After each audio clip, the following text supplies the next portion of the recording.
चाहेंगे कि इस तरह से न्यूज़ 18 राइजिंग समिट में अमित शाह का बयान आया कि वोट ना दिया जाए जिन्होंने खानदानी राज को तकलीफ दी। आमिर उस पर क्या कहना चाहिए?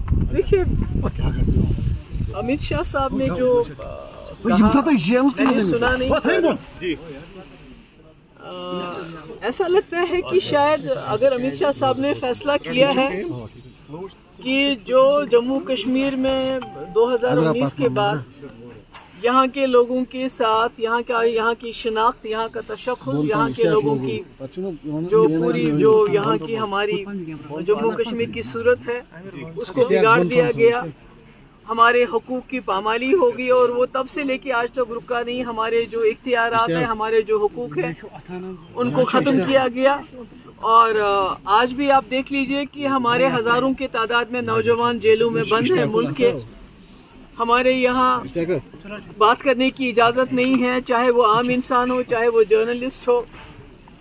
आपको मालूम होगा कि अगर नौजवान अगर नौकरियों में दाखिली होती है तो वो आवाज़ उठाते हैं तो उनको जेल में बंद किया जाता है, छापे डाले जाते हैं अलग अलग एजेंसीज के।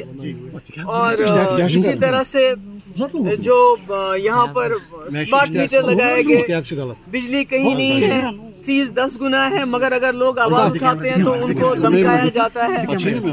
इसी तरह से तमाम ज्यादतियां की गई हैं और जम्मू कश्मीर को एक जेल बनाया गया है। तो अगर ये सब कुछ करने के बावजूद और क्या हमें हराना, अमित शाह साहब इसके मतलब कि उन्होंने यहाँ की आवाज को खत्म करने के लिए पीडीपी को खत्म कर दिया। पीडीपी से लेजिस्लेटर्स को निकाला, मिनिस्टर्स को निकाला, मेंबर पार्लियामेंट को निकाला, राज्यसभा को निकाला, ताकि जो पीडीपी की आवाज है उसको खत्म किया जाए। अब जम्मू कश्मीर के लोगों के हाथ में एक वोट की पर्ची है। अगर वो इस वोट की पर्ची को भी इसके साथ भी धांधली करके जो उन्होंने पीडीपी पार्टी को तोड़ के यहाँ नई जमातें कायम की, पार्लियामेंट में पीडीपी की आवाज को दबाने के लिए, उसको खत्म करने के लिए यहाँ के लोगों का जो वोट है उसको खत्म करके अपने मंजूर नजर लोगों को, जिनको उन्होंने 2019 के बाद जो पार्टियां यहाँ तैयार की है, उनको पार्लियामेंट में पहुँचाना चाहते हैं। तो वो अलग बात है, क्योंकि बड़ी मुश्किल से आपको याद होगा इस वोट की पर्ची के ऊपर जम्मू कश्मीर के लोगों का एतमाद बहाल हुआ है, जबकि वाजपेयी जी को लाल किले दिल्ली से ऐलान करना पड़ा इसके बारे में कि जम्मू कश्मीर में साफ सुथरे इलेक्शन होंगे।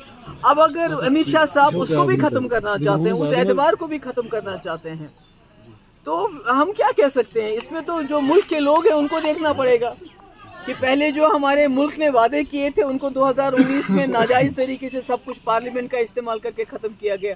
उसके बाद जम्मू कश्मीर को जेल बनाया गया। आज अगर अमित शाह साहब जो वोट की पर्ची है उसको भी खत्म करके अपनी मंजूर नजर जो इनकी ए टीम, बी टीम, सी टीम पार्टियों को यहाँ ताकत देना चाहते हैं, पीडीपी को खत्म करके जो इन्होंने किया, मतलब कोशिश तो यही है ना कि असली आवाज ना पहुंचे पार्लियामेंट में।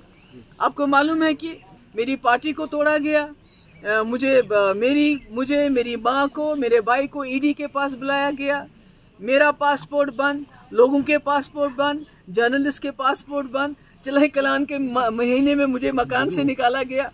तो अब अगर ये आखिरी वोट रहते, अगर इसको भी ये इसके साथ भी धांधली करके जम्मू कश्मीर के लोगों से ये हक भी छीनना चाहते हैं, तो मैं क्या कहूँ। Thank you.